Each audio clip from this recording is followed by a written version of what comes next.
as you know, my Ridstar's clapped out, and it absolutely looks terrible, but now it's, like, for real clapped.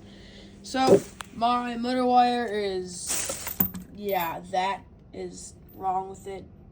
And, basically, only the middle portion of the wheel spins.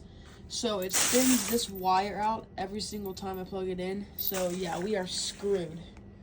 Trying to file a warranty claim, but, don't know if that's going through, so we might be trashed.